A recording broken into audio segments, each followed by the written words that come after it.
O meu salve para essa galera conectada que está acompanhando o workshop sobre gestão contemporânea de pessoas. Um abraço ao meu amigo Bulhões e obrigado pelo convite. O desafio que ele me deu não é simples. Falar sobre as tendências da área de gestão de pessoas. E são muitas. A área continua crescendo, continua sendo muito importante e só tende a crescer.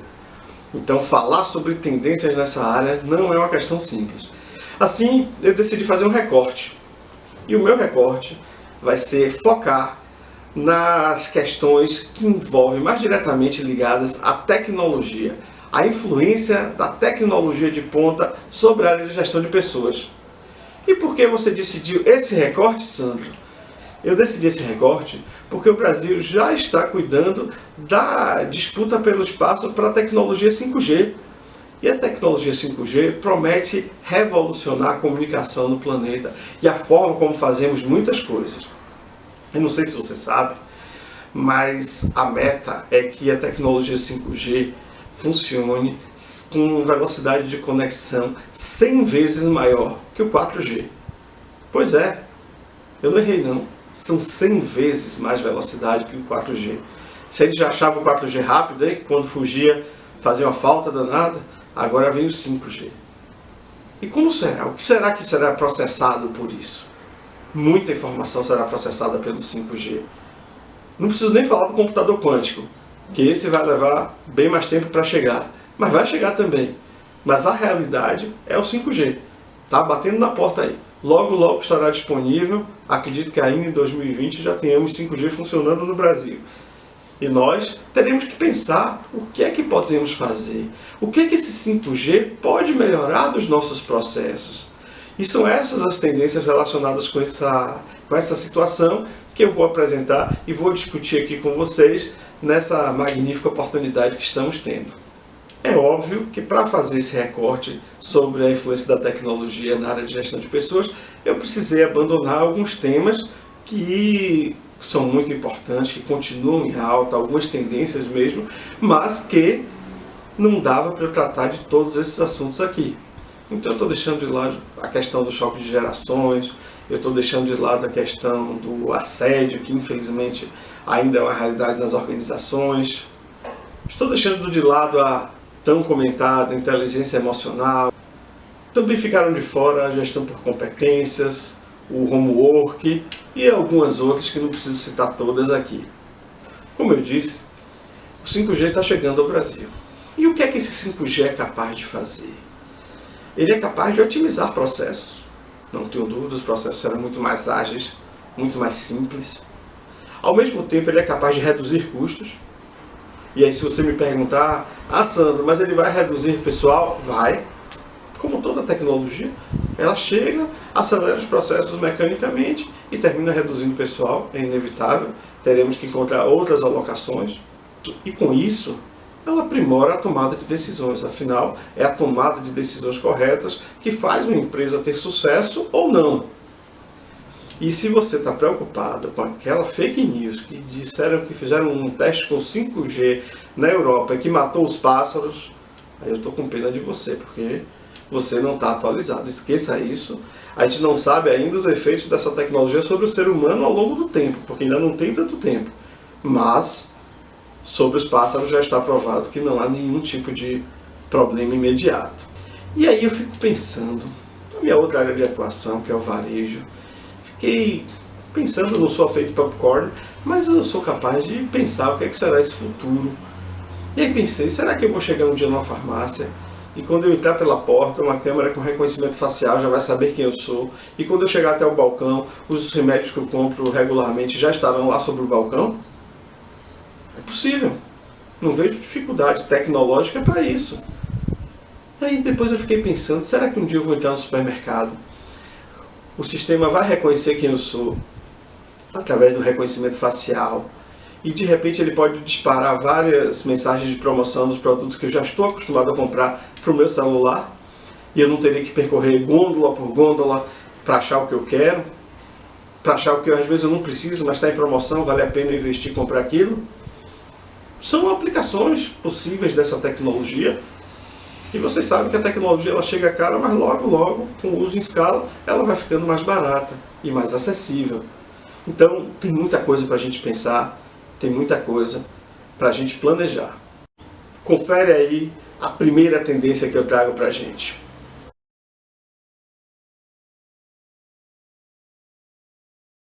People Analytics. Pois é, mais um termo em inglês para o jargão aí da área da gestão. Mas precisamos acompanhar as publicações falando dessa forma, então a gente precisa também entender o que é que está sendo falado. People Analytics não é nada além de um software que analisa pessoas, como o nome diz. Então, o que é que ele faz? Ele é capaz de responder como é o desempenho de pessoas. Obviamente, para isso, a gente vai ter que alimentar o software com informações. Sem informações, nada feito. E não pense que você vai alimentar diretamente para isso, porque já estamos aí chegando muito próximos do segundo quinto do século XXI e não é possível que você esteja pensando em retrabalho, em fazer a alimentação de um software especificamente para isso. A alimentação tem que ser natural, tem que ser dos resultados do próprio trabalho. E você não vai ter trabalho nenhum, além de parametrizar o sistema no início e conferir durante os processos e atualizar, porque isso é sempre necessário. Então, colocando os resultados de cada um, a gente vai ter os resultados claros do que é que aquilo foi, do qual foi o resultado das pessoas ao longo do tempo. Então, o software se propõe a isso. E aí, o que é que a gente ganha com isso, Sandro? Mas os resultados eu já tinha, você já tinha, mas você não tinha uma análise fria ao longo do tempo. Nesse caso, retirar um pouco da humanidade da gestão de RH é bom. Acaba o problema da preferência por A ou por B, acaba o problema das amizades, a interferência das amizades sobre o trabalho. Como é que você vai justificar para o seu chefe que você resolveu promover A e não B, porque A é seu amigo e B tem um resultado melhor lá no People Analytics? Ficou difícil, né? Agora a gente passa a ser mais frio, porque é a máquina que dá o resultado. E as nossas preferências pessoais vão para o lugar onde sempre deveram estar, no campo pessoal. Porque no campo profissional, a gente tem que ser profissional também. E é óbvio que o People Analytics também trabalha com a perspectiva da gente incluir a inteligência artificial.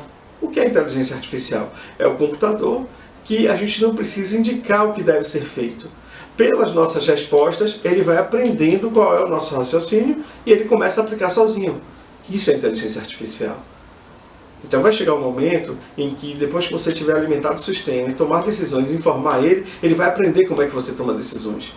E você vai ficar dispensado de tomar essas decisões, porque ele já vai te indicar. A tendência é aquela, você só vai referendar aquela decisão. Porque é óbvio, enquanto existir o conteúdo humano, existe um conteúdo subjetivo e que o profissional não será dispensado.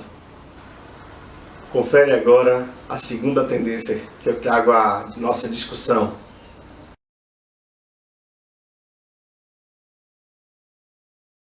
Análise de desempenho. Está próximo do People Analytics, você pode dizer, é verdade, mas essa é mais específica. Você pode instalar um sistema que analisa desempenho sem instalar um People Analytics completo. O inverso não é verdadeiro. Se você tiver um People Analytics, naturalmente você já vai ter uma análise de desempenho. Nesse caso, também o sistema precisa estar todo parametrizado para gerar esse resultado. Outra vez vou dizer que a gente não pode pensar em retrabalho. Também cabe o uso da inteligência artificial. A aplicação da inteligência artificial no programa de análise de desempenho também é uma realidade. E a gente também ganha aquilo que eu já falei com relação ao People Analytics, que é a questão da eliminação das subjetividades, das amizades e das preferências, tornando a gestão mais profissional. Porque é uma gestão profissional que fará o sucesso das organizações. E é o sucesso das organizações que gera o sucesso dos profissionais que nela trabalham. Então não pense que você ajudando A ou B, você está ajudando a organização. Você vai ajudar a organização sendo profissional, sendo correto nas suas decisões. E agora eu convido você a conhecer a nossa próxima tendência a ser discutida.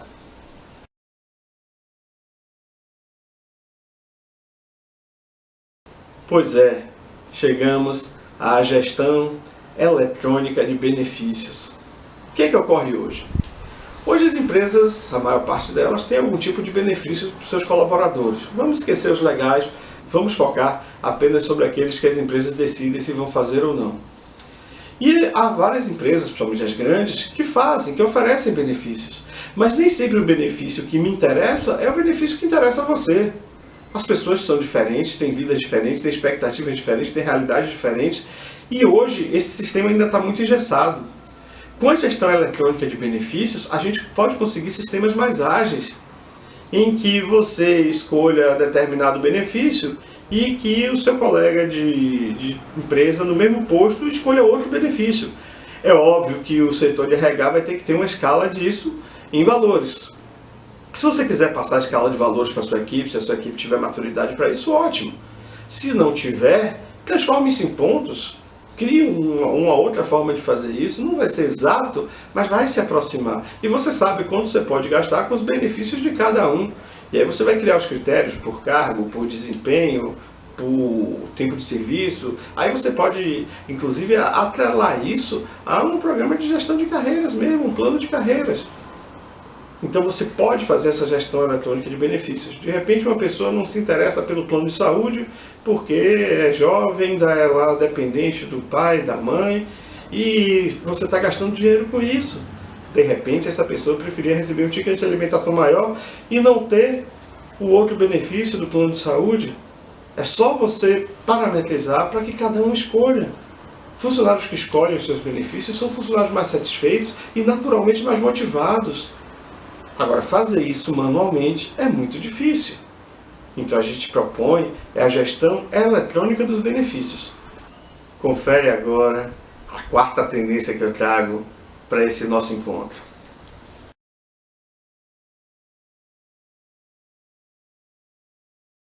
É isso aí.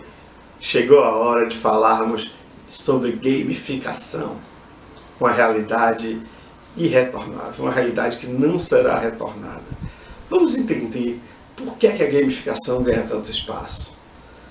As gerações mais novas, geração Y, né, geração Z, millennials, chame como queira, elas estão muito acostumadas ao game. Eu que sou geração X, joguei game na infância e na adolescência, imagine esses mais novos. Então esse pessoal já vem muito acostumado e eles têm no game uma forma de diversão. Eu conheço pessoas adultas, até da minha faixa etária, que continuam praticando os games com frequência. Entre os mais jovens isso é muito mais forte. Hoje as maiores agremiações esportivas do Brasil já têm suas equipes de e-sports. São grandes campeonatos que reúnem pessoas do mundo inteiro assistindo eletronicamente ou assistindo até presencialmente, enche ginásios. Eu não estou falando do Japão não, no Brasil isso já acontece.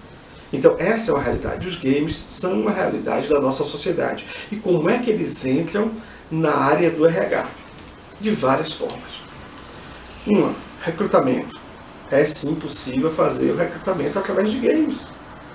Um banco privado brasileiro já há alguns anos montou um sistema para que fizesse o recrutamento de jovens para o seu programa de estágio através de um game.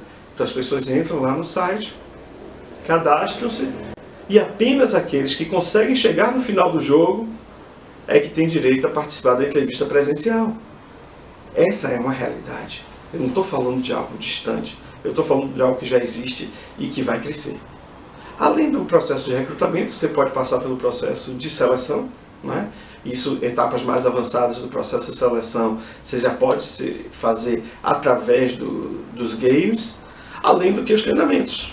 Aí como a educação já usa, né, os games para treinamentos, ou seja, ao invés de você simplesmente ficar tendo que ler e aí o sistema controlar quantos minutos você ficou com aquela página aberta, que não sabe nem se você estava na frente do computador, e você fazer uma prova no final, você participa de um game. Mas que para chegar na etapa final, para chegar a vencer aquele game, você vai ter que estudar, você vai ter que aprender os conceitos que são importantes para a organização. E aí sim, você vai conseguir, será possível você tornar o treinamento uma coisa muito agradável, muito divertida e que as pessoas queiram participar, desejem participar. E aí, já está com o saco cheio? Espero que não. Chegou aqui até a reta final? Vamos até o fim juntos! Outra tendência ligada à área de tecnologia que eu preciso trazer à baila é essa daí.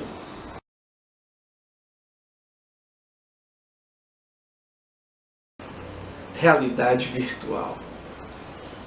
Não dá para fechar os olhos à realidade virtual. Eu não estou falando aqui dos velhos sistemas de conferência, de teleconferência, não é isso. Eu estou falando de sistemas muito mais avançados, que permitem aproximar-se da presencialidade. É óbvio que não será presencialidade, mas a gente consegue, através da tecnologia, se aproximar muito. E como é que isso é aplicável, Sandro? Isso é aplicável, por exemplo, em reuniões. Para que uma pessoa precisa se deslocar de uma cidade para outra fazer reunião como era no passado? Hoje você tem telefone, você tem videochamada, você tem teleconferência, como já tinha, e está chegando aí a realidade virtual, que torna isso muito mais real. Você pode aplicar isso em treinamento. Imagine você fazer um treinamento em que o facilitador aparece holograficamente perante a turma, sem ter que vir de outro lugar. Você pode estar contratando esse cara num outro lugar, pode estar lá no Amazonas, pode estar lá em São Paulo, pode estar lá no Rio Grande do Sul, e você fazer o treinamento na Bahia. Qual é o problema? Diferente de você vê-lo dentro de uma tela, você vai ver sua imagem inteira. Sexta e última tendência para nós falarmos.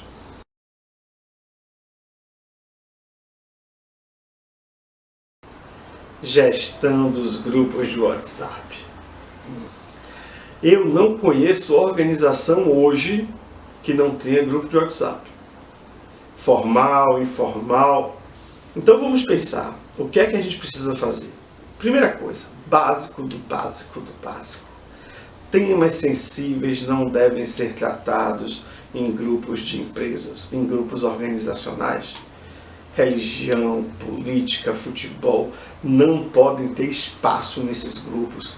Cada um tem sua opinião, tem direito a ela e tem direito a que ela seja respeitada. E o silêncio é a melhor forma de respeito que a gente pode dar para essas pessoas. Então, se o grupo é organizacional, é empresarial, vamos tratar estritamente de problemas empresariais, dos problemas da organização. Ah, Sandra, mas eu quis falar do concorrente. Claro, você falou do concorrente, você está falando de algo que interessa para a empresa. Você não está falando do jogo que aconteceu ontem. Você não está dando sua posição política, se você é de uma cor ou de outra. Isso não importa para a empresa. O que importa para a empresa é o seu desempenho. Então vamos focar no que interessa. Isso é que é o correto. E uma outra questão, que essa é mais recente, e a gente precisa tomar cuidado, é a questão dos horários de funcionamento do grupo do WhatsApp. Há empresas que as pessoas falam sobre trabalho 7 dias por semana. E a lei diz que nós temos uma folga, pelo menos. Algumas empresas são 2. E quando você questiona, quando você aborda questões de trabalho no horário de descanso da pessoa, a pessoa perfeitamente pode alegar que estava trabalhando, que estava à disposição da empresa. Afinal, se o meu chefe, todo domingo aqui, que é a minha folga, me pergunta alguma coisa da empresa, o meu descanso semanal remunerado seja durante a semana, e ele está me perguntando coisa da empresa, eu não estou folgando. Eu estou à disposição da empresa. Eu não posso dormir porque eu tenho que responder. Eu não posso beber, me divertir porque eu tenho que responder. Então eu estou à disposição da empresa. E a Justiça do Trabalho no Brasil já reconhece isso como trabalho. Então, chegamos ao final desse encontro. Eu espero que você tenha refletido sobre as tendências do RH. Como eu já disse, eu não sou feito popcorn, mas a gente consegue enxergar as tendências, a gente consegue olhar o futuro e não adivinhá-lo, obviamente, mas nos posicionar para que quando ele chegue nós não sejamos surpreendidos. Porque aquele profissional que planeja, ele tem uma possibilidade muito maior de conquistar os resultados positivos que almeja. Porque trabalhar com gente não é fácil, mas gente que gosta de gente, como a gente, consegue trabalhar com gente e com muita felicidade. Minhas redes sociais estão disponíveis, Sandro CM Pinto, fique à vontade se quiser me procurar no Facebook, no Instagram. E dá uma olhada lá também no nosso canal do YouTube, o Rei de ADM. feito em parceria com o professor Luciano Conceição, que também está nesse evento. Se você ainda não assistiu a fala dele, assista, porque o homem é muito competente. O nome está aqui, Rede ADM, confere lá. E o meu e-mail também disponível, como está aqui na tela, sandrocmpinto@gmail.com. Fique em paz e muito sucesso. Olá, sou Maria Rita Gramigna. Estou aqui para falar com vocês sobre competências do futuro. Quem sou eu? Eu sou Maria Rita Gramigna. Eu dirijo um grupo de empresas que é a MRG, Consultoria e Treinamento Empresarial, o IGP, Instituto de Gestão de Pessoas, a Escola de Coaching por Competências. Eu sou pedagoga de formação, sou especialista em gestão de RH, de recursos humanos, e fiz um mestrado em criatividade aplicada às organizações. Também sou coach com formação pelo Instituto de Coaching Linguística de Portugal. Atuo no mercado de consultoria desde 1993, fora o tempo que eu passei dentro das organizações. Também gosto muito de compartilhar conhecimento, então eu tenho uma bibliografia, escrevi uns 10 livros na área de gestão e administração, e nesses livros eu tenho toda a metodologia, as teorias, os conceitos, de tudo que eu vou falar com vocês aqui de forma resumida. Quais são nossos grandes dois temas centrais? Indicadores da nova economia e competência do futuro. E eu vou dar um desafio para vocês. Vocês vão ter 1 minuto para pensar em quais são os grandes 3 indicadores da nova economia. Quais são os grandes 3 indicadores da nova economia? O que é indicador? É um item que dá para você mensurar resultados através desse indicador. Então a gente tem 3 que influenciaram de forma muito impositiva de 20 anos para cá, tanto no ambiente corporativo como no ambiente social, nas nossas vidas em geral. A gente tem esses 3 grandes indicadores. Pensaram nos 3? Vou falar o primeiro deles. O primeiro eu tenho certeza que vocês acertaram. Tecnologias. O que a tecnologia fez com a nossa vida? Eu imagino uma pessoa que dormiu 30 anos e acorda de repente, ela vai achar que está num outro planeta, de tanto que as coisas mudaram. E essa tecnologia que a princípio era distante de nós, era muito cara, era restrita a grandes empresas, a países desenvolvidos, hoje ela está aqui, ao alcance da nossa mão, a um custo pequeno, e todos nós temos acesso à tecnologia. Essa tecnologia, o que ela interferiu, o que ela fez com o nosso ambiente de trabalho? Ela melhorou os nossos processos, reduziu tempo, reduziu etapas do processo, enxugou o processo para que tudo saísse mais rápido e com mais qualidade. E tudo isso, então esses 2 indicadores, tecnologia e processos, têm como suporte a gestão de pessoas.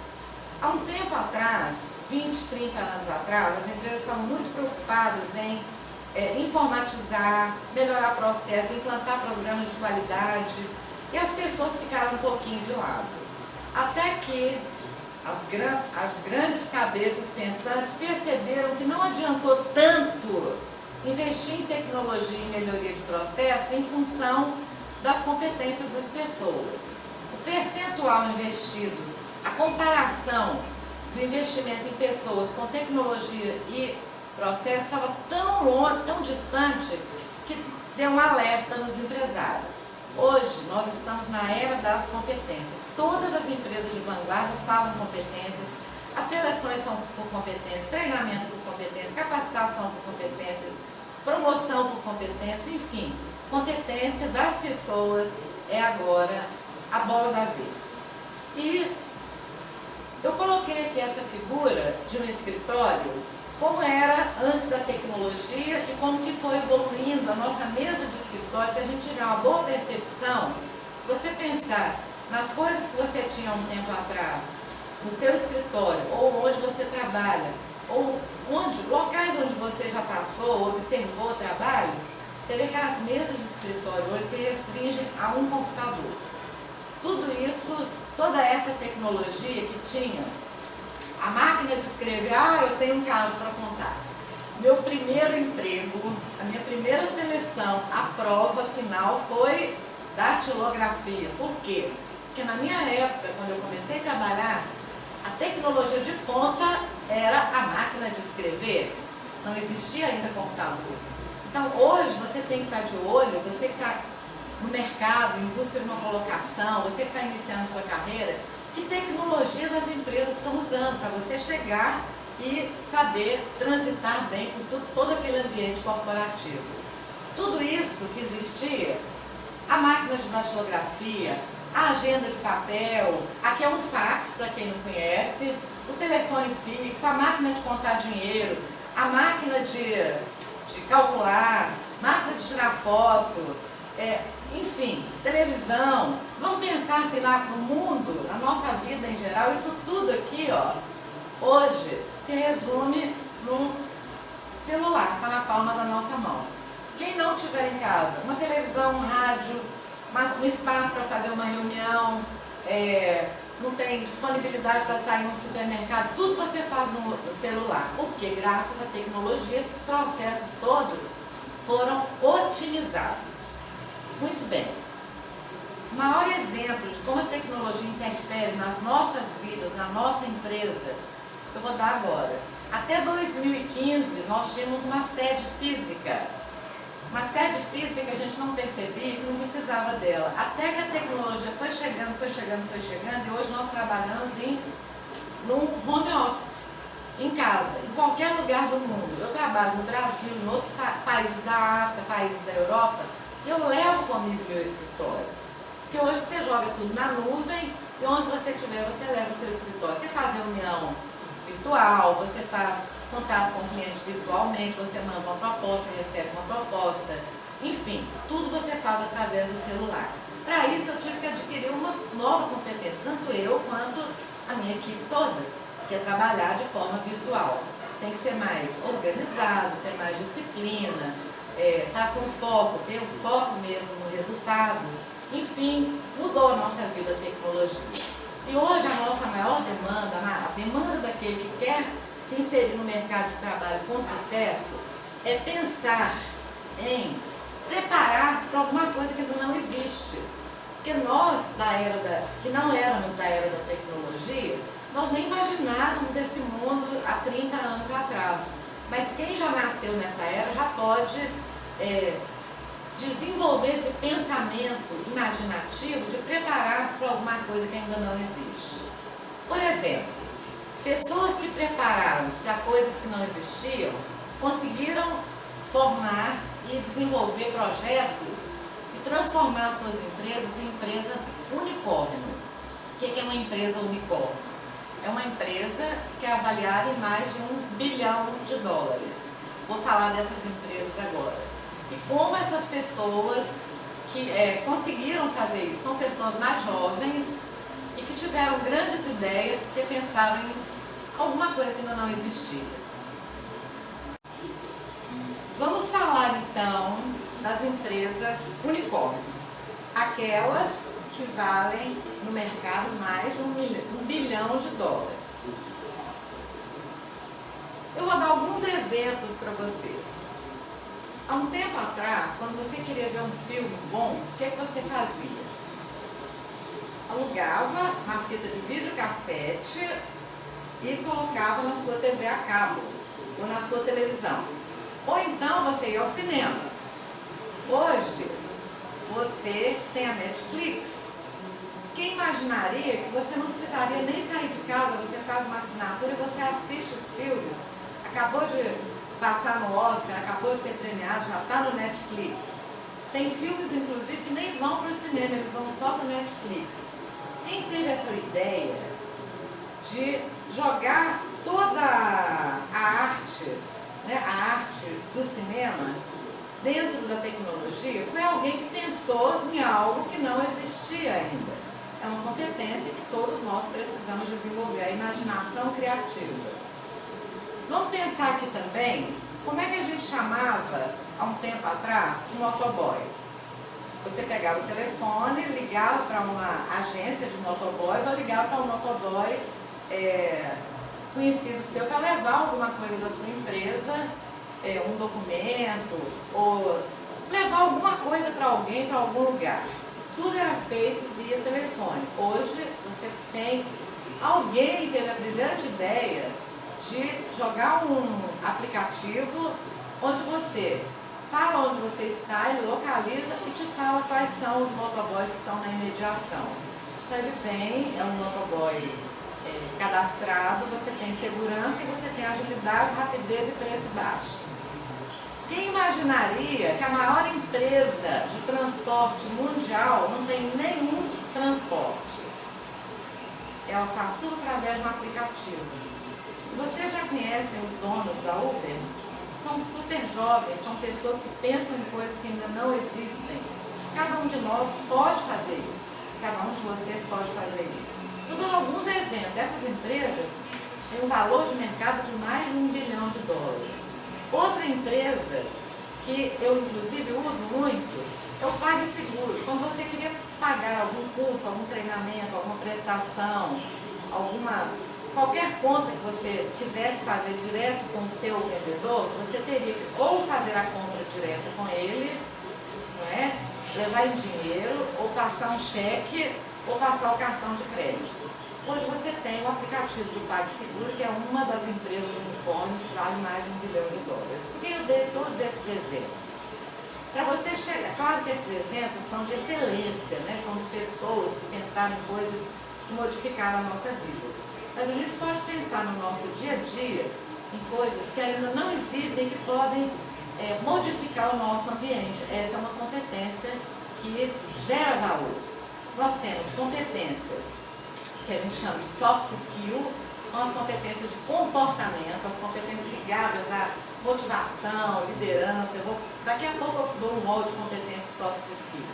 E temos as competências hard skill, que são aquelas que dependem da nossa formação, são competências técnicas, competências do fazer. Todas essas competências, tanto as comportamentais quanto as competências técnicas, elas têm que ser visualizadas como se fosse uma árvore. Cada competência é uma árvore. Para você adquirir aquela competência, você tem que imaginar que aquela competência é uma árvore. Por onde você começa a desenvolver sua competência? Pensem sempre nisso, pensem numa árvore. Por onde uma árvore começa a nascer? Pela raiz. A raiz é que faz a árvore crescer. Então a nossa atitude, aqui na nossa analogia da árvore com a competência, a nossa atitude pessoal é que vai nos fazer ir em direção a uma nova competência. Então eu tenho que ter uma atitude positiva com relação à competência. Vamos imaginar que você queira adquirir uma nova competência na área de tecnologia. A primeira coisa que tem que ser feita é você querer.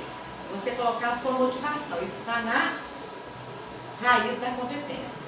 Porque sem vontade ninguém vai a lugar algum. Mas não adianta só a vontade. Você também tem que buscar esse conhecimento. Você tem que fortalecer essa competência. Uma árvore só chega a dar frutos quando o seu tronco cresce. Então, no tronco, a gente corresponde nessa analogia todo o conhecimento que eu vou buscar. É um curso, é uma prática, é um estágio, é uma mentoria, tudo aquilo que pode te dar uma experiência naquela competência. Aí sim, você colocando em prática, você vai adquirir a habilidade naquela competência que está em questão, que seria, no caso, uma nova tecnologia que você quer aprender. Por exemplo, eu quero aprender a mexer com o LinkedIn. LinkedIn, que é um site mais voltado para a área profissional. Então eu vou buscar informações, eu vou fazer algum curso, eu vou no Google, vou no YouTube para ver o que está falando de LinkedIn. Isso aí é o quê? É a vontade. Mas enquanto você não fizer isso, você não adquire o conhecimento e depois você vai colocar isso em prática. Quando você estiver dominando bem essa competência, é sinal que a árvore cresceu. É assim que a gente começa uma nova competência. A atitude pessoal é o início de tudo. Quais as competências que estão mandando no mercado hoje?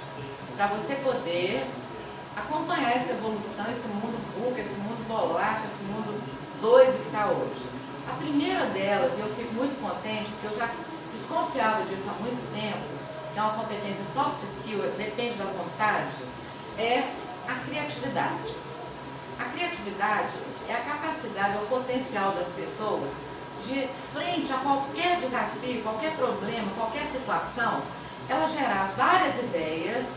Daquelas ideias, ela conseguir identificar qual das ideias é a mais favorável a resolver o que ela tem que resolver e, principalmente, colocar a ideia em prática quantas vezes for necessário. Porque não é a primeira vez que uma ideia dá certo. Então, os criativos erram muito. Por isso, há um tempo atrás, nas empresas, o profissional criativo ele não era muito bem visto, porque ele tentava as coisas e às vezes não dava certo. Ele, às vezes, não tinha uma nova oportunidade. Então temos que dar oportunidade para os criativos e temos que dar oportunidade a nós de sermos criativos. A gente tem que aprender a errar, tem que ter a resiliência. Errei, vou começar tudo de novo. A criatividade envolve a forma de construir as coisas. Eu vou dar para vocês agora um exercício de 1 minuto. Nesse exercício você vai precisar de uma folha de papel. Você vai precisar de algumas canetinhas coloridas, ou uma caneta comum, um lápis, enfim. Nessa folha de papel, na horizontal, você vai desenhar um círculo. A partir desse círculo, quando eu falar já, você pode contar também no seu relógio. Durante 1 minuto, você vai desenhar o que aquele círculo te inspirar. Você vai ter 1 minuto para fazer um desenho, criar alguma coisa, fazer uma criação. Pense na competência e criatividade. 1 minuto, a partir de agora.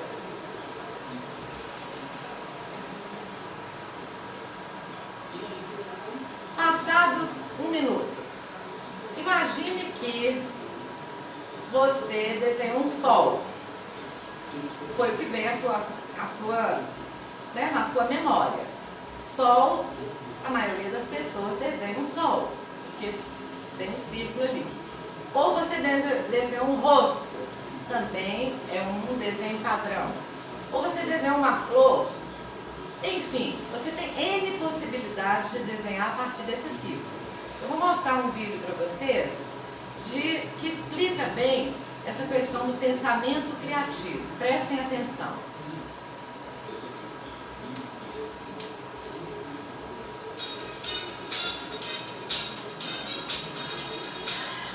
Padrão. Ir além. Expandir, sair do limite. Uma figura inusitada. Novas alternativas, uso de cores, fazer coisas diferentes. Seu pensamento já está começando a ser ampliado. Coisas que não existem.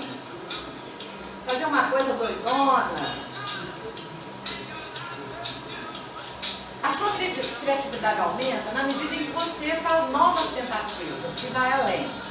E lembre-se de uma coisa, se você usar os mesmos recursos e as mesmas maneiras, o mesmo padrão, para resolver qualquer problema, você vai obter o quê? Os mesmos resultados. Então, a criatividade exige que você vá além do que você já conhece, além do padrão. Essa é uma competência que está em alta no mercado. Desenvolvam sua criatividade. Como é que você vai buscar isso? Atitude, motivação, querer, buscar conhecimento, ler, fazer cursos, buscar no YouTube, buscar na internet e começar a colocar em prática, fazer exercícios de criatividade. Acabamos de falar sobre criatividade, que é uma competência que exige de todos nós muita curiosidade para você observar tudo ao seu redor, muita imaginação para perceber coisas que ainda não existem, que podem ser criadas, flexibilidade mental, ação e resiliência. Não se deixar bater quando uma ideia não dá certo. Vamos passar para uma nova competência também muito demandada no mercado, e quem estiver em busca de uma carreira de sucesso precisa desenvolver o pensamento crítico.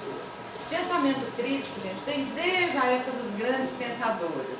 Hoje, a gente tem a internet que nos traz fatos já prontos, fake news, alguns fake news, nem tudo é fake news, e a gente vai acreditando e vai trazendo aquilo como uma verdade.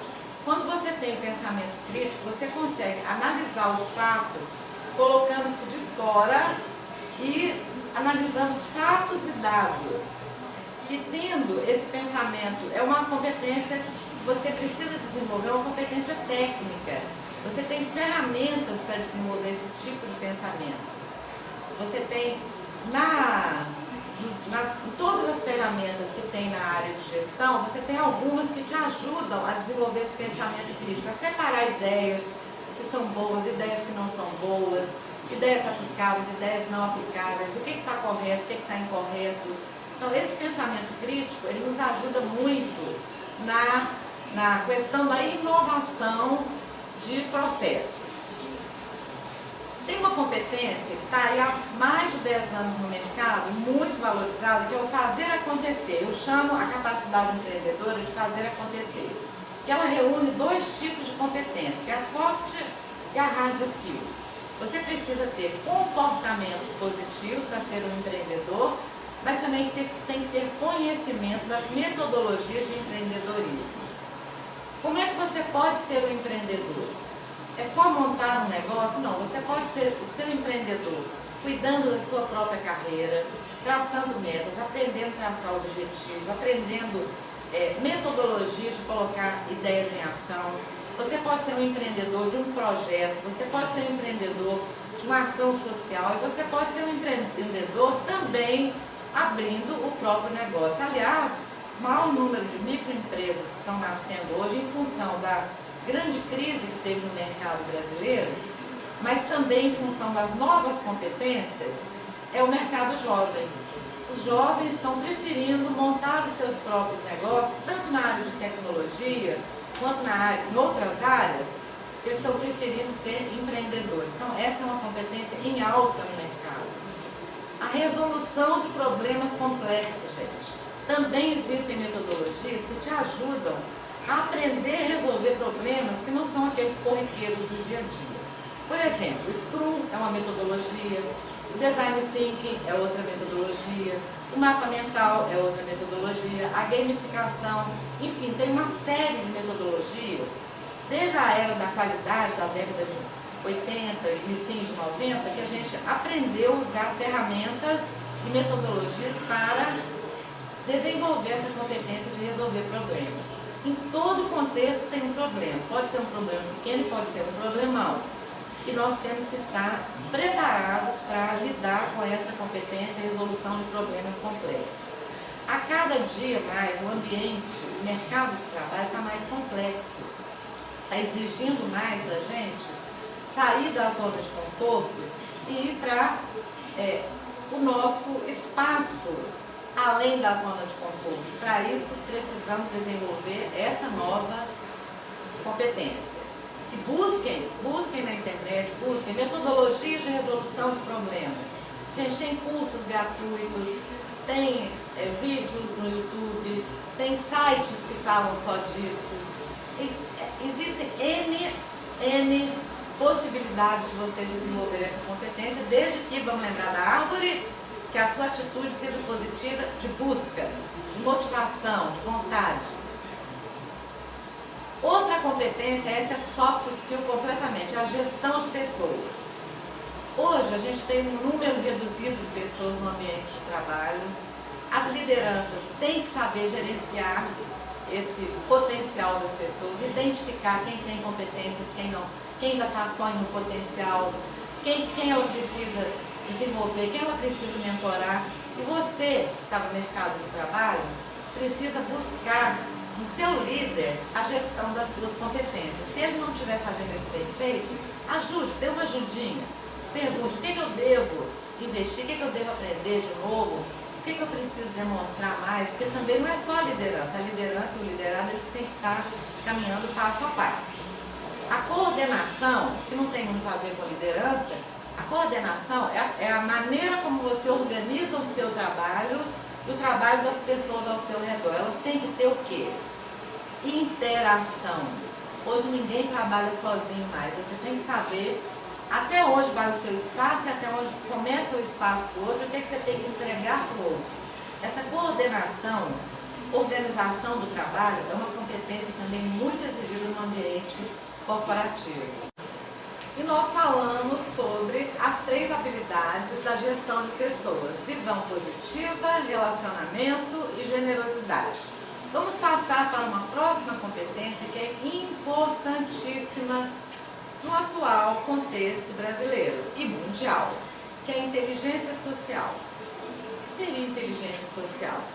A capacidade de formar networks, de se relacionar de forma assertiva, tanto com seus grupos sociais, como também com parceiros, com chefias, com seus pares, com seus superiores, com seu cliente, com seu fornecedor, com seu colega, com a sua família. A inteligência social faz com que você seja uma pessoa acessível, uma pessoa que tem flexibilidade para entender o que o outro fala, para entender a verdade do outro, ser persuasivo sem ser invasivo. É aquela pessoa que consegue entrar em qualquer ambiente, se sentir bem e fazer com que os outros também se sintam bem. Geralmente as pessoas que têm inteligência social têm uma rede de amigos verdadeiros. Amigos que podem contar com ele na hora do aperto, na hora da alegria, na hora do social. Inteligência social é saber se relacionar com o outro de tal forma que você faça falta. Faça falta que as pessoas se lembrem de você. Se você não se relaciona, você não é lembrado. É aquela coisa, mostre a sua cara nos seus grupos sociais, tanto na internet quanto presencialmente. Hoje a gente vê pessoas que têm 8 milhões de seguidores na internet, 4 milhões de amigos, só que são pessoas que não fazem a interação. Então a interação é o olho no olho, é o aperto de mão, é o estar junto, também faz parte da inteligência social. Outra competência, essa é uma competência técnica que todos nós estamos aprendendo ainda, porque a tecnologia veio com tanta velocidade que hoje está valendo, amanhã já tem uma coisa nova no lugar. Até porque tem aquelas pessoas que estão ali pensando no que ainda não existe. Então, uma das competências que hoje eu tenho que buscar dia a dia é o domínio dessas novas tecnologias, das mídias e principalmente da programação. Você que é jovem, aprenda, entre numa escola, faça um curso, faça um grupo de amigos para desenvolver determinado aplicativo. Isso vai te ajudar a desenvolver esse domínio de novas tecnologias. Outra competência que vai ajudar. Na realidade, não existe uma competência separada da outra, sempre uma está interligada, tem a interface. Mas essa competência de visão sistêmica, ela abre caminhos, porque ela te vem enxergar coisas que, se você tiver uma visão muito focada, você só enxerga aquilo. Algumas informações. Eu fiquei muito contente quando eu estava preparando essa fala para vocês, comecei a pesquisar assim, como é que está a visão do jovem com relação à carreira. E eu vi que o Brasil tem um alto índice de jovens que estão com uma expectativa positiva com relação à carreira. Isso aí naquela árvore, na raiz da árvore, isso já ajuda muito. Porque quando você é otimista, você acredita, você vai buscar o conhecimento e buscar a habilidade. E aqui a gente tem 74% dos jovens otimistas com relação à carreira, incluindo os que já estão dentro do mercado de trabalho e aqueles que estão entrando no mercado de trabalho. Então, a carreira ela começa antes de você entrar numa empresa. Você tem que se preparar para você ter uma carreira de sucesso. E eu fiquei muito contente com esse resultado, porque esse é um dado importante na busca do domínio das competências do futuro, que reúne as competências técnicas ligadas à tecnologia, à informação em geral e as competências comportamentais. Então, a carreira ela começa antes de você entrar numa empresa. Você tem que se preparar para você ter uma carreira de sucesso. E eu fiquei muito contente com esse resultado, porque esse é um dado importante na busca do domínio das competências do futuro, que reúne as competências técnicas ligadas à tecnologia, à informação em geral e as competências comportamentais. Vamos então passar para o conjunto de competências que vai te orientar a montar o seu projeto de carreira. Nós temos de um lado, por um lado, as competências técnicas e por outro as competências comportamentais. É muito importante que o novo profissional ele tenha domínio de algum idioma. Primeiro, o português. Eu vejo às vezes nas redes sociais cada erro de português, frase mal construída, texto com resumos de palavras. Então, assim, comece a se preocupar também com o seu idioma português e agregando a ele mais alguma língua. Hoje em dia o inglês e outras línguas, o espanhol, o mandarim, são línguas que te ajudam a entrar no mercado de trabalho. É importantíssimo também que você tenha como competência técnica alguma graduação, seja um curso técnico, seja um curso superior. Faça uma pesquisa, veja por onde anda a direção do mercado de trabalho, faça uma escolha assertiva da sua graduação. Parou na graduação, você já está em desvantagem no mercado de trabalho. É importante fazer especializações, um MBA, um pós, busque sempre o conhecimento. Se possível, um mestrado, um doutorado, porque isso aí vai agregando valor ao seu currículo e a sua imagem no mercado vai sendo mais valorizada. Certificações específicas. Dentro da sua área de trabalho, procure o que tem no mercado que vai te certificar, que vai ampliar o seu domínio naquela competência técnica. Cursos técnicos. Quem não quer fazer uma graduação, parta para um curso técnico dentro daquilo que você tenha interesse e que o mercado esteja precisando, é claro. Manejo de ferramentas. Gente, tem N ferramentas na tecnologia e fora da tecnologia que você pode ir aprendendo. Isso vai te ajudar tecnicamente a construir o seu perfil de competências. Outra coisa, operação de máquinas. Máquinas de uma maneira geral, dependendo do seu ramo de trabalho, você tem que saber operar máquinas. Do computador a grandes máquinas. Habilidade em programas de computador. Hoje em dia todas as empresas estão informatizadas, então você tem que ter a habilidade de trabalhar com aqueles programas. E desenvolvimento de software, que é um nível mais além. Então aqui são algumas competências técnicas que você pode começar a fazer seu planejamento de carreira baseado nessas competências técnicas. Fora essas competências, você precisa desenvolver as competências de suporte, que vão fazer você se destacar. Dentro dessas competências de suporte que envolvem comportamento, nós temos aqui criatividade, que eu já falei lá atrás, ela está em alta no mercado. Comunicação, saber se comunicar de forma assertiva, objetiva, clara, de forma que o outro te entenda. Relacionamento, liderança. Ah, mas eu nem entrei no mercado de trabalho. Gente, liderar não é só um papel formal.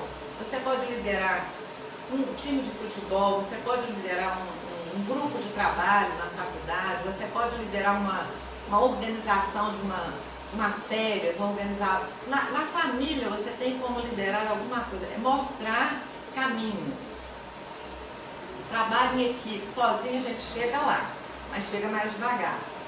Em equipe você chega mais rápido e com a melhor qualidade. Então saber trabalhar em equipe é uma condição fundamental para você entrar no mercado de trabalho hoje.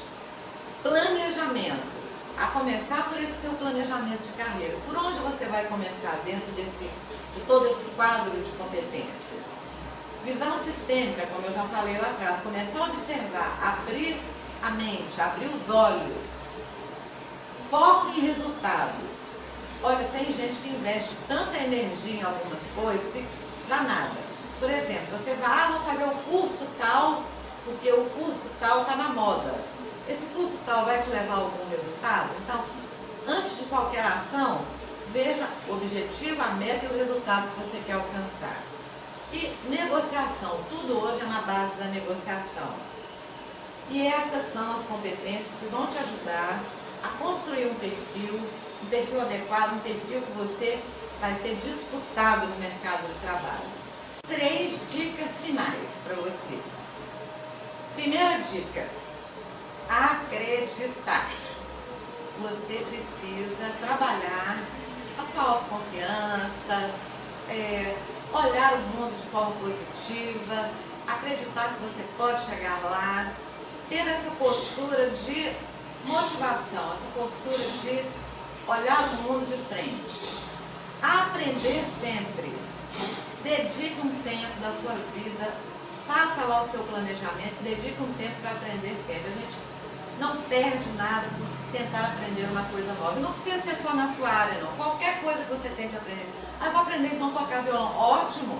Tocar violão tem a ver com matemática, tem a ver com disciplina, tem a ver com memória, tem a ver com ritmo. Isso tudo vai te ajudar em outras competências.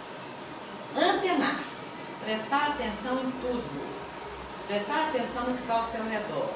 E eu desejo muito sucesso a vocês, espero ter contribuído para você refletir um pouquinho sobre a sua carreira profissional. Então, até breve!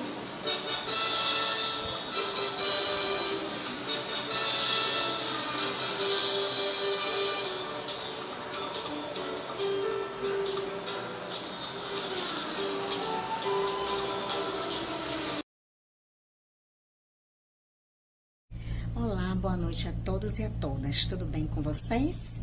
Meu nome é Cíntia, eu sou profissional docente, atuo como palestrante, atuo também na área de desenvolvimento humano e estou aqui para compartilhar com vocês conhecimento e a troca de saberes, juntamente com a equipe Trump, né, que é esse projeto magnífico, que tem a intencionalidade de estar compartilhando com vocês saberes e agradecer, né, pela oportunidade, a honra de estar aqui juntamente com o convite do profissional Charles Bulhões. Muito obrigada pela oportunidade. Então, nós hoje vamos tratar de um tema significativo e que muitos até me cobram, né? Professora, quando a senhora vai falar sobre essa temática? Que é uma temática recorrente, pertinente hoje nas organizações. Nós estamos falando aí do recrutamento e seleção, né? E eu vou traçar aqui com vocês algumas estratégias para que vocês possam estar envolvidos na questão de entrevista, na questão de comportamento, como você deve estar frente a uma entrevista de emprego, né? Então, nós vamos estar aqui traçando essas informações inerentes ao recrutamento e seleção, tá? E eu queria trazer primeiramente que a gente pudesse fizesse uma passagem a respeito dos filósofos, né, nossos teóricos, onde a gente vê toda essa evolução da parte da gestão de pessoas, juntamente com o Departamento de Recursos Humanos e Gestão de RH, né, que é o DHU, Desenvolvimento Humano, que algumas empresas hoje desenvolvem. Então, a gente perpassa sobre algumas teorias que são inerentes à nossa vida organizacional, que tiveram um papel primordial, um papel principal para que a gente pudesse hoje chegar a essa busca incessante do melhor, né? De estar envolvido em equipe da melhor forma possível.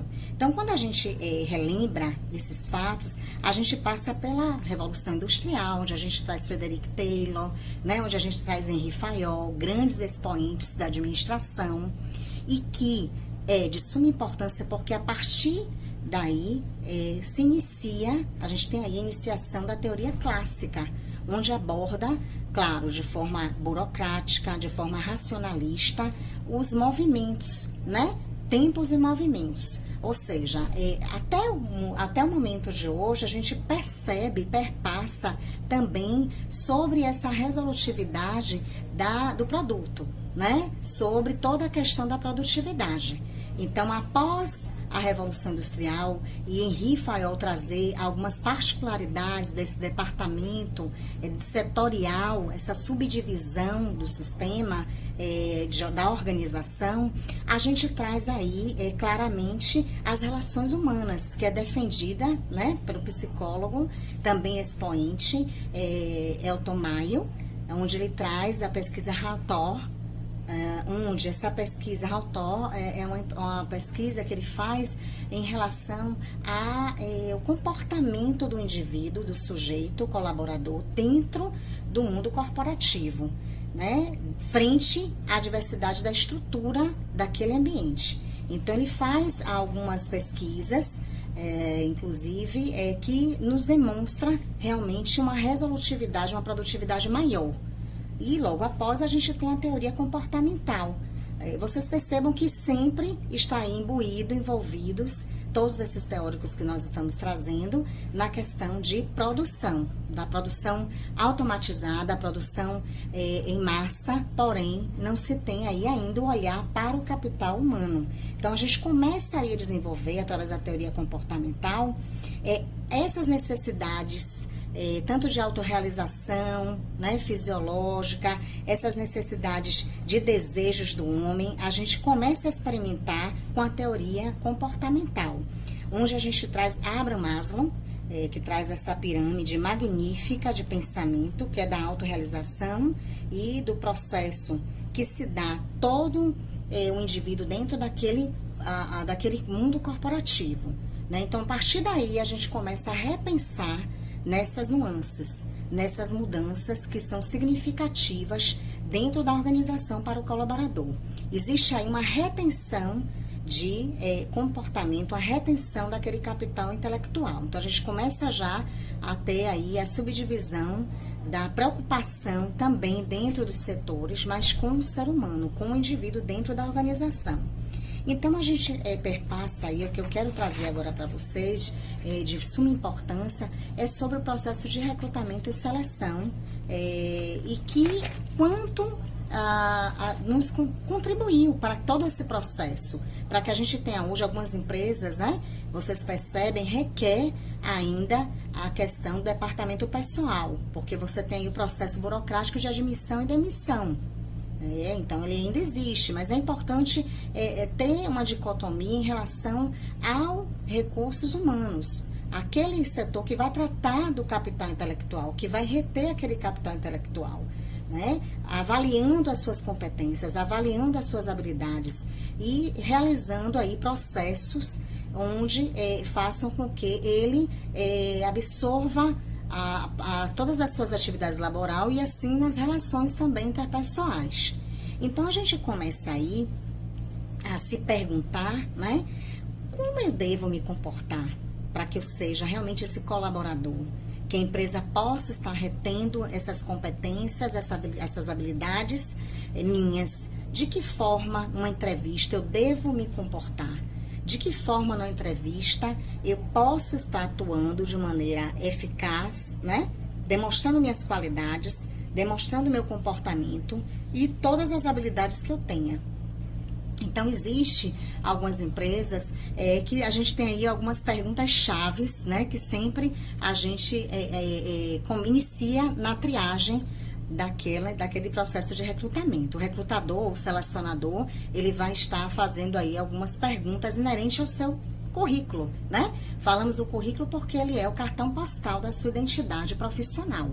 É a partir do currículo que o recrutador começa a conhecer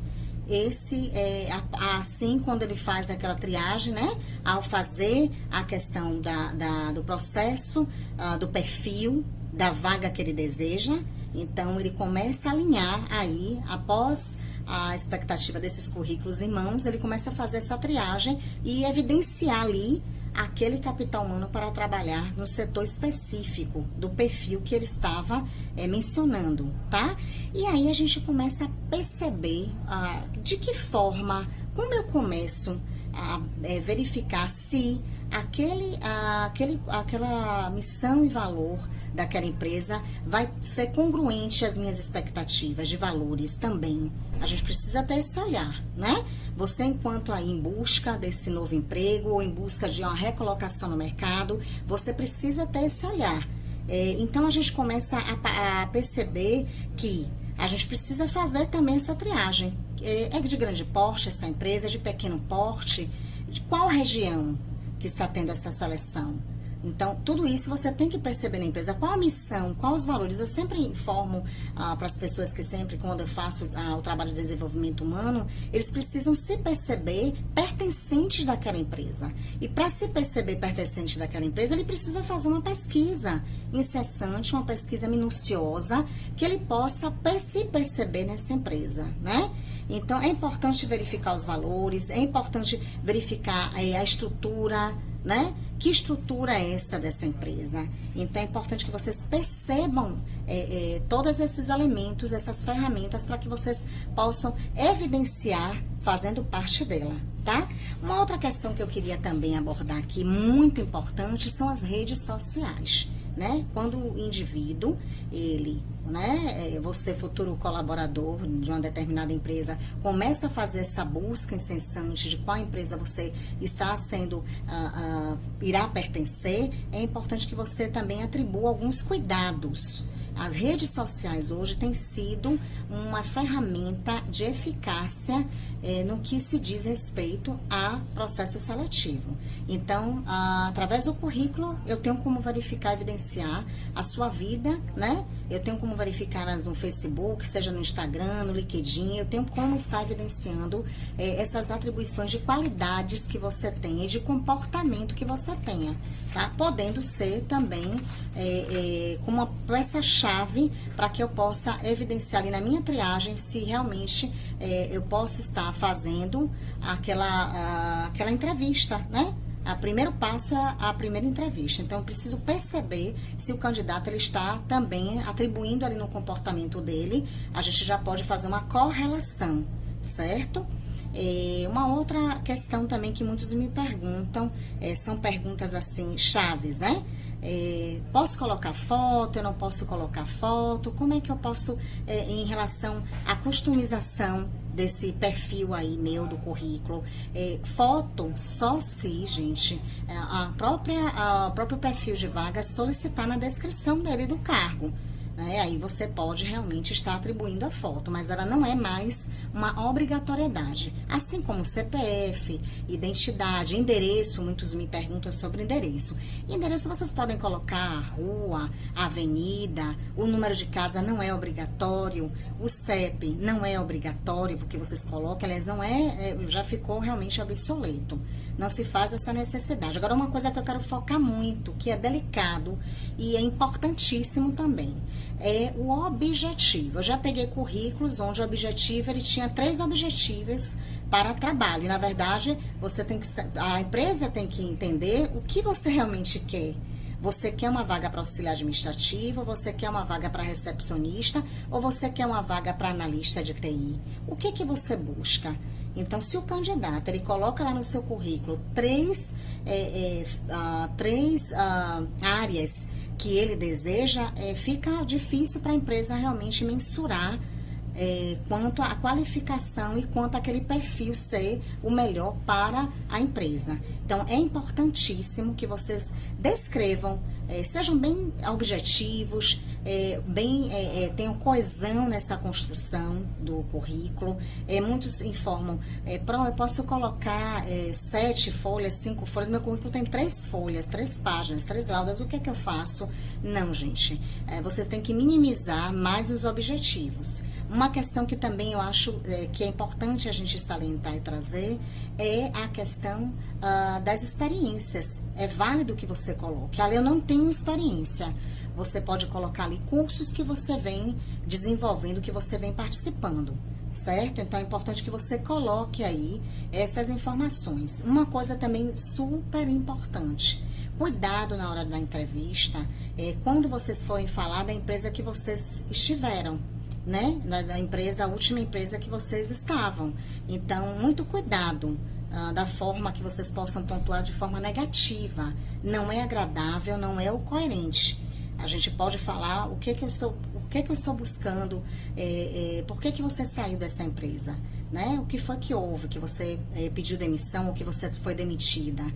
como era esse processo lá do trabalho seu, né? O que é que você fazia? Então, além do que as atividades que você desempenhava, é importante que você possa falar um pouco sobre o trabalho em equipe que você desenvolvia, alguma ação, alguma estratégia que você desenvolveu que alcançou atingir a resolutividade de metas, né? Um exemplo aqui que eu vou citar, um cargo de vendedor, né?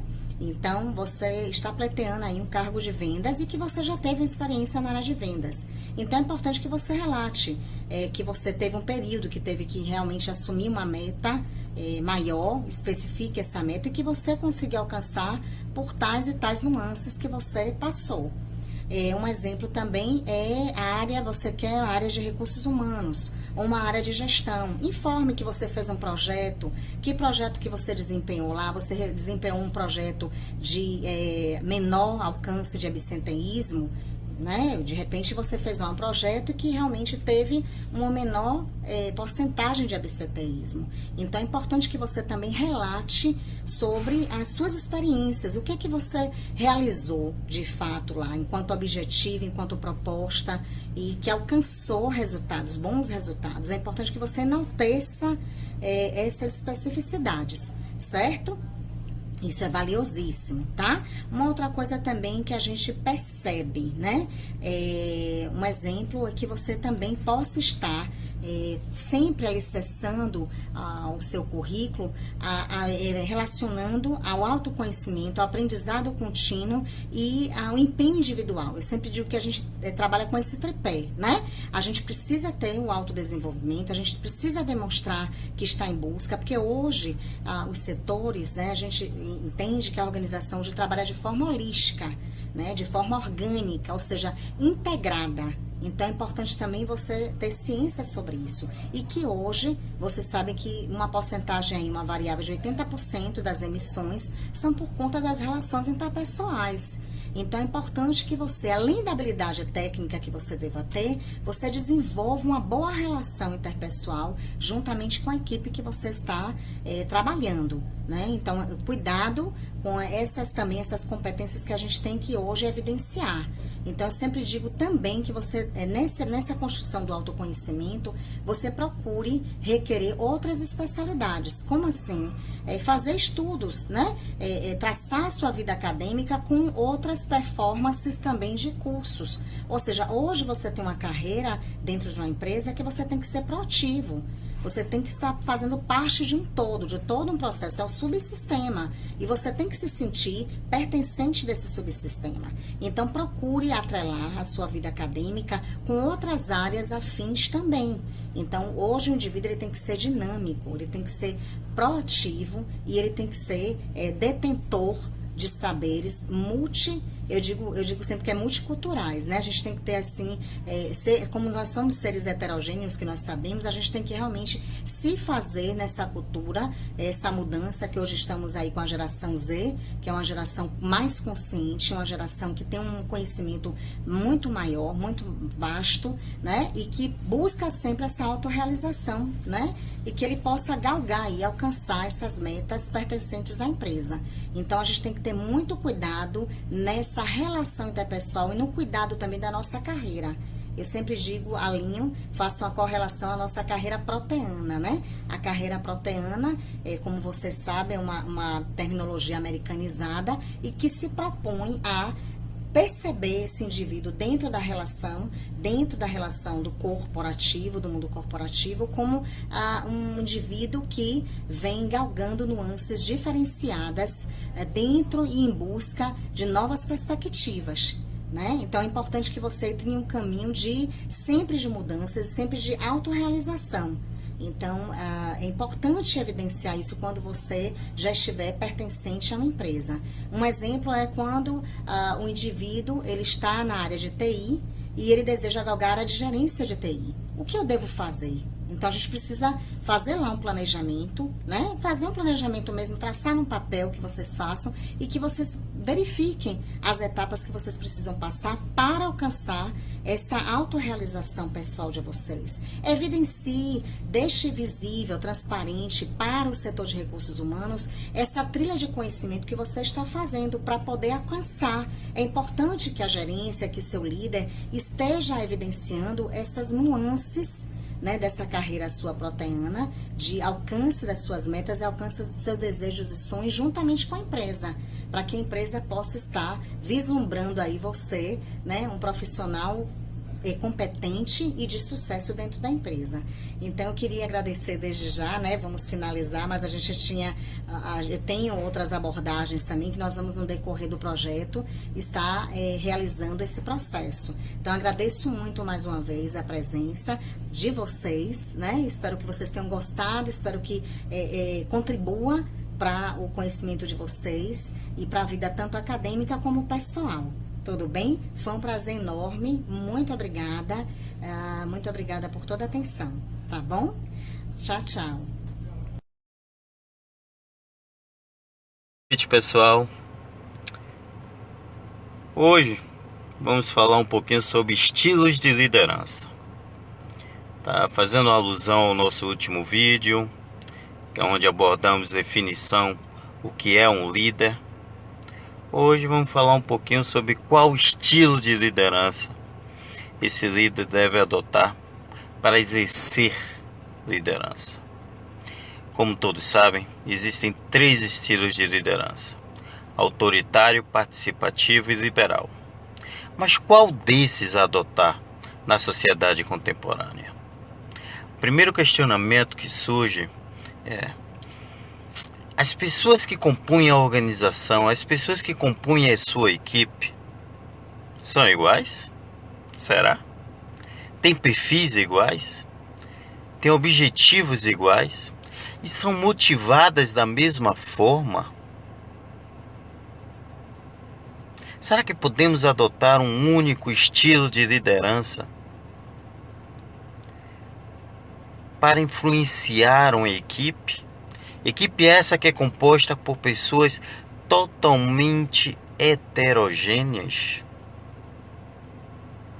MacGregor, na década de 70, já havia identificado que existem dentro de uma organização pessoas com perfil X e pessoas com perfil Y. Perfil X são pessoas que não gostam de assumir desafios, são motivadas pelo medo. Perfil Y são pessoas desafiadoras que buscam o seu crescimento, o seu aprimoramento, sem medo, que gostam de assumir desafios. Será que eu consigo influenciar de forma entusiasticamente esses adotando o mesmo estilo de liderança? Lógico que não, pessoal. Lógico que não. E aí que é o know-how do líder. E aí é que vem a expertise do líder. O líder ele tem que saber dosar os diferentes estilos de liderança em diferentes momentos e para diferentes perfis de subordinados.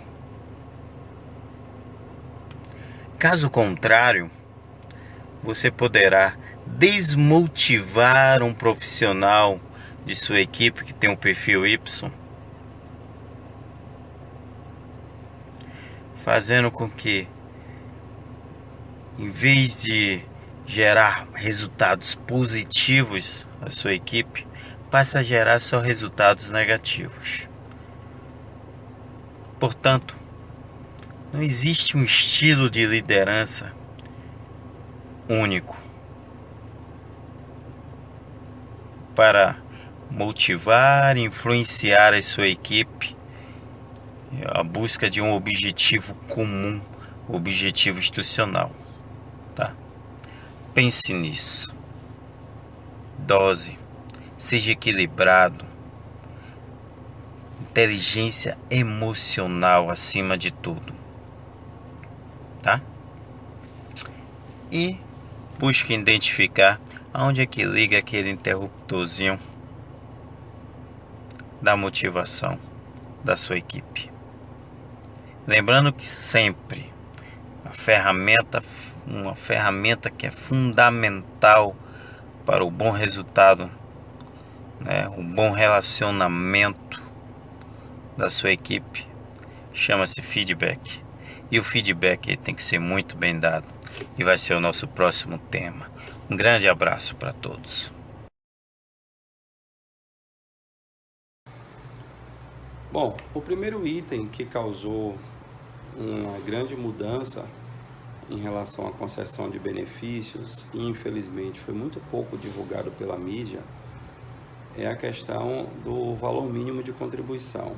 Está lá no artigo 95, no parágrafo 14, que diz que, caso a base de cálculo da contribuição seja um valor inferior ao salário mínimo, esta contribuição não será contabilizada para efeitos de tempo de contribuição na concessão de benefícios.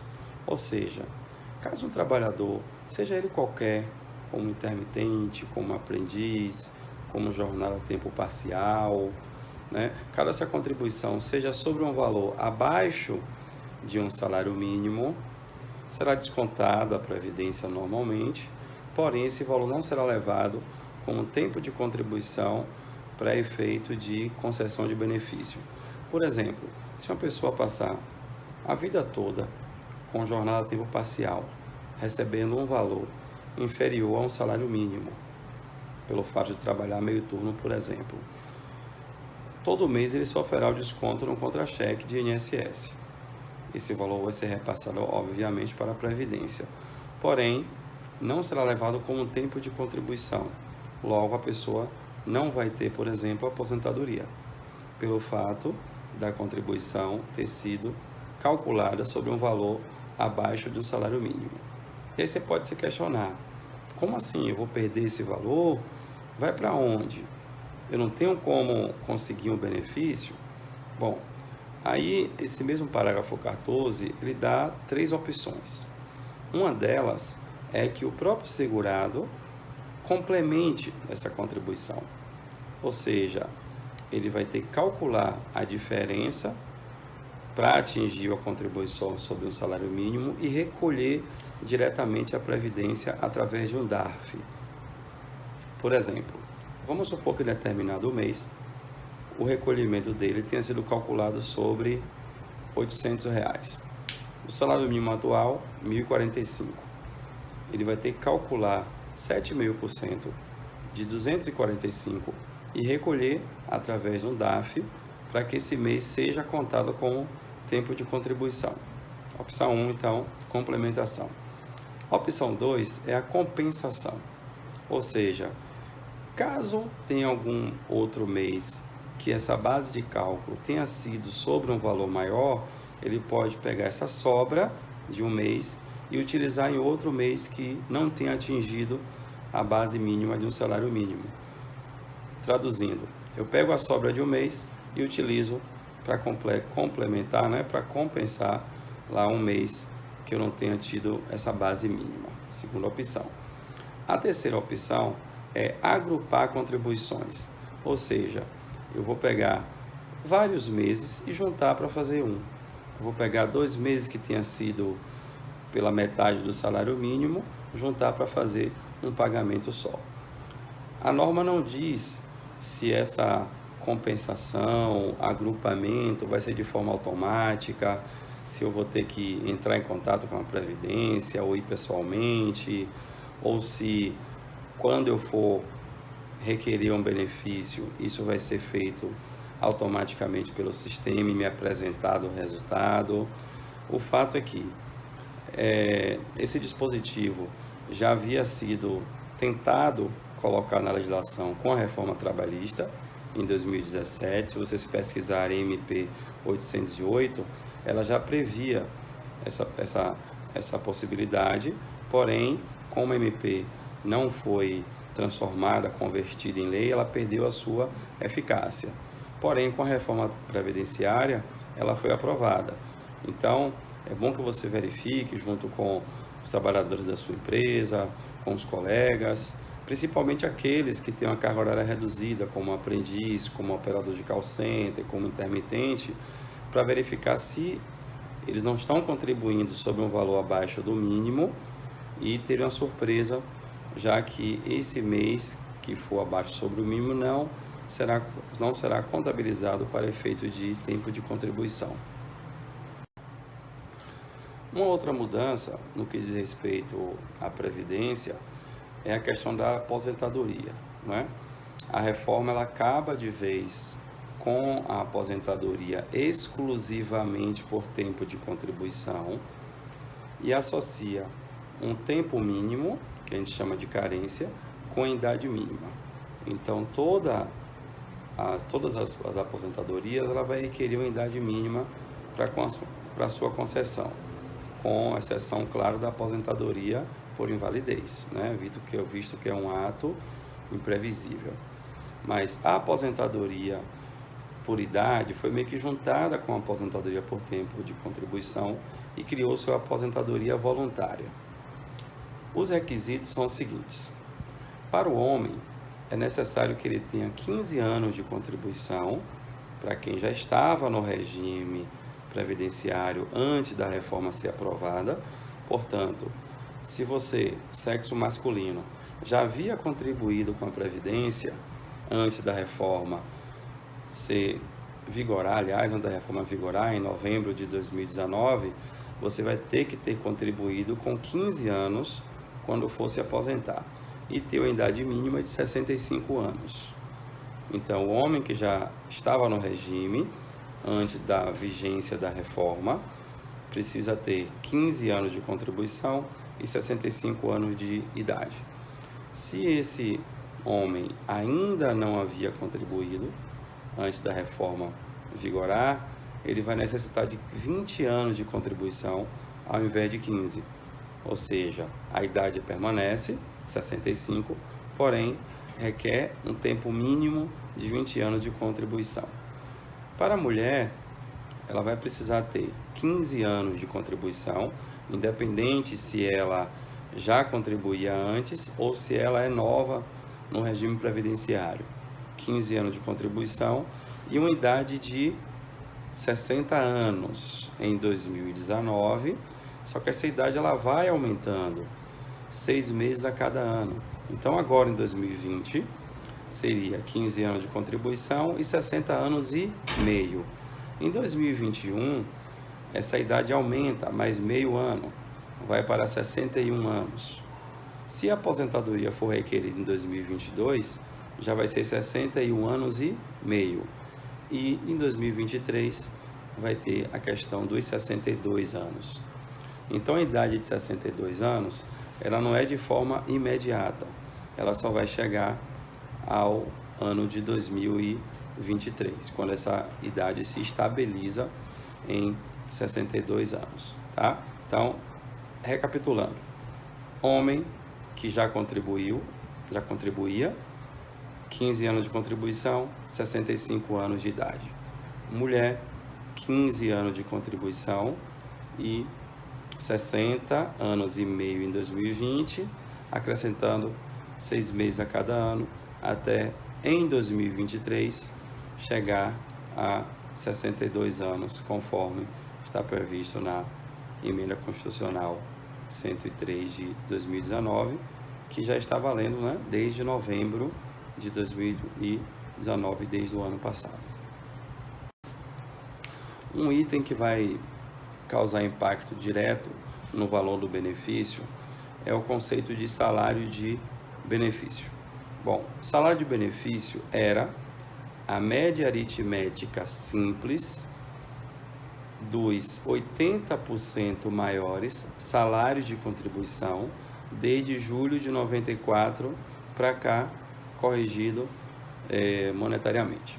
Ou seja, a Previdência pegava todos os pagamentos, todos os salários de contribuição, todas as bases de cálculo de INSS, melhor dizendo, desde julho de 94, atualizava pelo INPC, que mede a inflação, e depois desconsiderava os 20% menores e fazia uma média dos 80% maiores.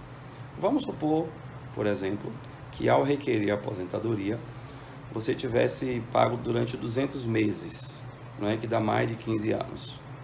A Previdência pega esses 200 meses, atualiza pelo INPC, acha os valores atualizados e depois desconsidera os 20% menores, ou seja, as 40 menores base de cálculo, salário de contribuição, e faz uma média aritmética simples das 160 maiores salários de contribuição.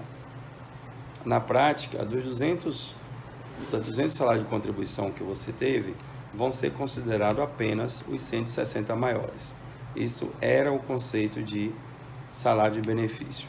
Com a reforma previdenciária, será desconsiderado os 20% menores, ou seja, será feita a média de todas as contribuições que foram feitas de julho de 94 até o mês anterior ao requerimento do benefício. Traduzindo, a Previdência considera todos os pagamentos e não apenas os maiores. Com isso, automaticamente a sua média reduz.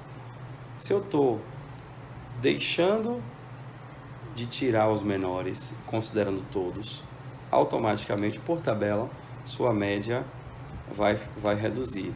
E, consequentemente, o valor do benefício também vai reduzir. Outra coisa, na aposentadoria por idade, o valor mínimo, né, a gente chama de 85%. Era feito esse cálculo do salário de benefício e era pago 70% mais 1% por ano contribuído. Ou seja, se a pessoa contribuiu durante 15 anos, que era o tempo mínimo, ela teria 70% mais 15%, 85% dessa média, que é o salário de benefício. Se ela contribuísse por 20 anos, 70 mais 20, 90%. Se ela contribuísse por 30 anos, 70 mais 30, 100%, que a gente chama de aposentadoria integral, ou seja, 100% da média dos maiores pagamentos. Com a reforma previdenciária, não vai iniciar mais em 85%, vai ser iniciado em 60%. Então, o homem ou a mulher que contribuiu apenas os 15 anos, que é o tempo mínimo, a aposentadoria vai ser 60% dessa média. Que média? Da média de todos os pagamentos e não mais de 80% maiores. Para que a pessoa tenha um benefício maior que 60%, ele, sendo mulher, vai ter que contribuir por mais de 15 anos. E sendo homem, por mais de 20 anos. Mesmo aqueles que já estejam contribuindo para a Previdência quando a reforma passou a vigorar. Ou seja, para que o benefício seja maior que 60%, terá que contribuir com o tempo acima do tempo mínimo. Então, esse benefício aumenta 2% para cada ano superior ao tempo mínimo. Por exemplo, uma mulher contribuiu por 16 anos. Como o mínimo são 15, ela contribuiu com um ano a mais, ela vai ter 60 mais 2, 62%. Uma mulher contribuiu por 20 anos, ela contribuiu 5 anos a mais. 5 anos a 2%, 10%. Somado com os 60 inicial, ela vai ter uma aposentadoria de 70%. Logo, para chegar aos 100%, a mulher vai ter que contribuir por 35 anos. 20 além do mínimo, para que multiplicado por 2% dê 40, com os 60 iniciais, chegue ao tão sonhado 100%, que é a conhecida como aposentadoria integral.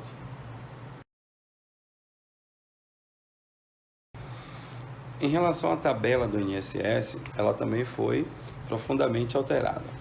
Antes a gente tinha as faixas de 8%, 9% ou 11%, que eram aplicadas diretamente sobre a remuneração do trabalhador. Então, um exemplo, um trabalhador que ganhasse R$3.000, ele teria a incidência de 9% diretamente sobre os 3.000. Um trabalhador que ganhasse R$2.000 teria também incidência de 9%. Um trabalhador que ganhasse 1.500, 8% sobre 1.500 diretamente. Com a tabela nova, o governo criou 4 faixas. 7,5%, 9%, 12% e 14%. Essas faixas, elas são aplicadas de acordo com cada faixa salarial. Um trabalhador, por exemplo, que ganhe R$ 1.500, ele vai ter o seguinte cálculo. Cálculo 1, 1.045 vezes 7,5% e 455 vezes 9%. Cálculo 2. Então, eu vou somar esses dois resultados e achar o valor que vai ser descontado do trabalhador. Ou seja, até 1.045 eu vou multiplicar por 7,5. O que exceder 1.045, nesse caso 455, eu multiplico por 9. E aí somo os dois resultados. Aí eu tenho outras faixas, né? A de 7,5 vai até 1.045. O que ultrapassar 1.045 e for até 2.089,60, eu vou multiplicar por 9%. O que ultrapassar 2.089,60 e for até 3.134,40, eu vou multiplicar por 12%. Ultrapassando esse valor e até 6.101,06, eu vou aplicar 14%. Ou seja, a alíquota ela vai incidir sempre sobre o que exceder da alíquota anterior. Para um salário de R$4.000, por exemplo, eu vou ter 4 alíquotas diferentes, cada um sobre uma faixa de salário. Até 1.045, 7,5%. A diferença de 1.045 até 2.089, 9%. A diferença de 2.089 até 3.134, 12%.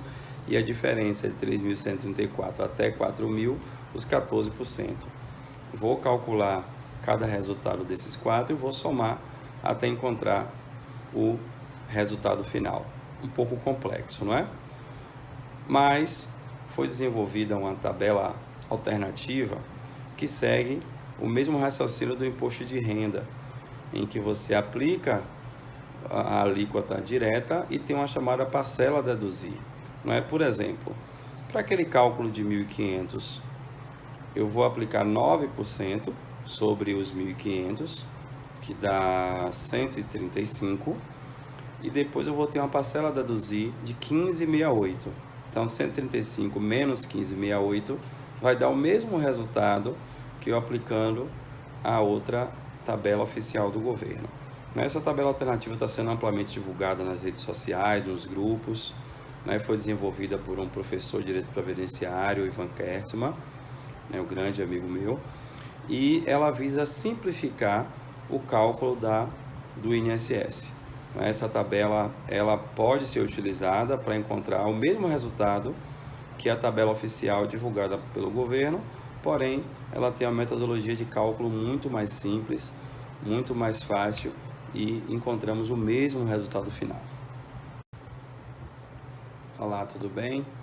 Eu sou Gilmar Mendes, contador, empresário contábil, especialista em rotinas trabalhistas e previdenciárias, instrutor e conselheiro do Conselho Regional de Contabilidade, professor e coordenador de pós-graduação, mas o que eu mais tenho feito é ministrar treinamentos, cursos na área trabalhista, previdenciária e departamento pessoal. Como você deve saber, a reforma previdenciária já está valendo, né? A Previdência mudou. E agora?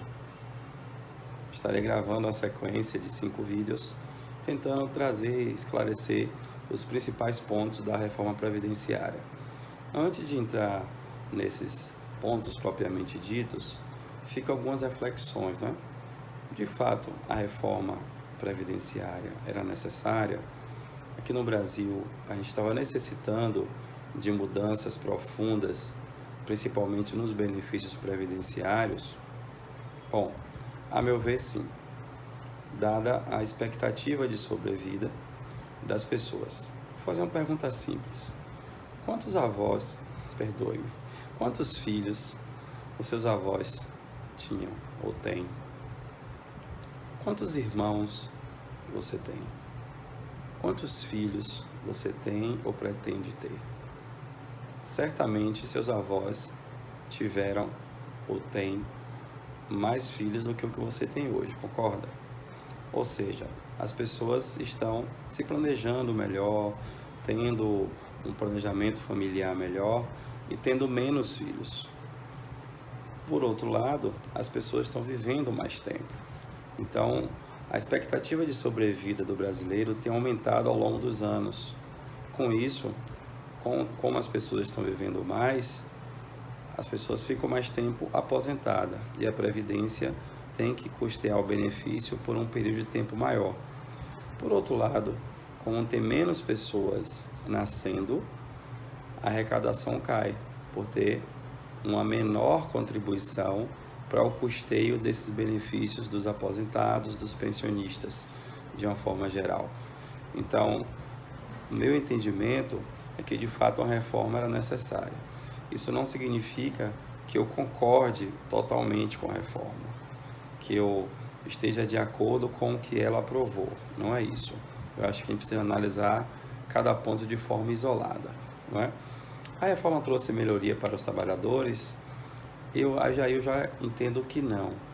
A grande parte dos itens, a grande maioria, ao meu ver, não trouxe melhorias para os trabalhadores.